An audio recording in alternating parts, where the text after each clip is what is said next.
വോളിക്ക് സംഘടിപ്പിച്ച മൂന്നാമത് വോളിബോൾ ടൂർണമെന്റിൽ അലി ഇന്റർനാഷണലിന് ജയം. വിദേശ താരങ്ങളുമായി കളത്തിലിറങ്ങിയ സംസ്കൃതിയുടെ മുന്നേറ്റ നിര വരുത്തിയ പിഴവുകളാണ് അലി ഇന്റർനാഷണലിന്റെ ജയം എളുപ്പമാക്കിയത്. സംസ്കൃതിയുടെ സുദർശൻ വർമ്മയാണ് കളിയിലെ താരം. മാറിമറിഞ്ഞ വിജയപ്രതീക്ഷകൾ, നിറഞ്ഞ ഗാലറിയുടെ നിലക്കാത്ത ആരവം, വോളിബോളിന്റെ സമ്മോഹന മുഹൂർത്തങ്ങൾക്കാണ് ഖത്തർ സ്പോർട്സ് ക്ലബിന്റെ ഇൻഡോർ സ്റ്റേഡിയം സാക്ഷ്യം വഹിച്ചത്. ആയിരങ്ങളെ ആവേശത്തിന്റെ മുൾമുനയിൽ നിർത്തിയ മൂന്നാമത് വോളിക്കപ്പിൽ മുൻ ചാമ്പ്യന്മാരായ സംസ്കൃതിയെ 1-3 സെറ്റുകൾക്ക് പരാജയപ്പെടുത്തി അലി ഇന്റർനാഷണൽ വോളിക്കപ്പിൽ മുത്തമിട്ടു. തുടർച്ചയായ 4 വിജയങ്ങളോടെ ഫൈനലിലെത്തിയ സംസ്കൃതിയെ തുടക്കത്തിൽ തന്നെ സമ്മർദ്ദത്തിലാക്കാൻ അലി ഇന്റർനാഷണലിന് സാധിച്ചു. ഉക്കരപാണ്ഡ്യന്റെയും സെൽവപ്രഭുവിന്റെയും മികച്ച സെർവുകൾ പ്രതിരോധിക്കുന്നതിൽ സംസ്കൃതി ആദ്യം തന്നെ പരാജയപ്പെട്ടു. ആദ്യ 2 സെറ്റുകളും സ്വന്തമാക്കി അലി ഇന്റർനാഷണൽ മുന്നേറിയപ്പോൾ മൂന്നാം സെറ്റ് സംസ്കൃതി വരുതിയിലാക്കി. സുദർശൻ വർമ്മയും ഹഷ്ദാദിയും ക്യൂബൻ താരം മിഖേലും വർദ്ധിത വീര്യത്തോടെ ഉണർന്നപ്പോൾ വിജയകിരീടത്തിലേക്ക് സംസ്കൃതി നീങ്ങുകയാണോ എന്ന പ്രതീക്ഷ കാണികളിലുണ്ടായി.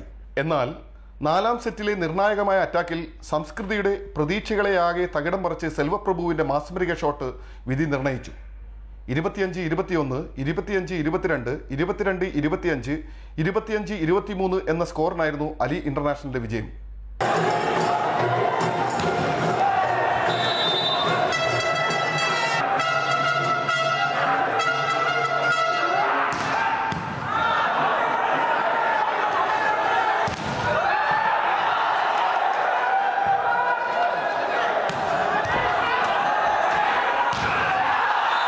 മികച്ച അറ്റാക്കറായി സംസ്കൃതിയുടെ മിഖേലും ബ്ലോക്കറായി അലി ഇന്റർനാഷണലിന്റെ വൈഷ്ണവും സെറ്ററായി സംസ്കൃതിയുടെ ജയലാലും തെരഞ്ഞെടുക്കപ്പെട്ടു.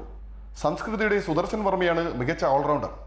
ഖത്തർ വോളിബോൾ അസോസിയേഷൻ പ്രതിനിധി യൂസഫ് ഖാനു, Indian embassy first secretary MR Qureshi, ICC president KM Varghese, seashore group പ്രതിനിധി Nizam, silver fitness centre MD Riyas Chavakkad, Gulf Times senior reporter Ramesh Mathew തുടങ്ങിയവർ വിജയികൾക്ക് ട്രോഫികൾ സമ്മാനിച്ചു. Ashiq Mahi, sports desk.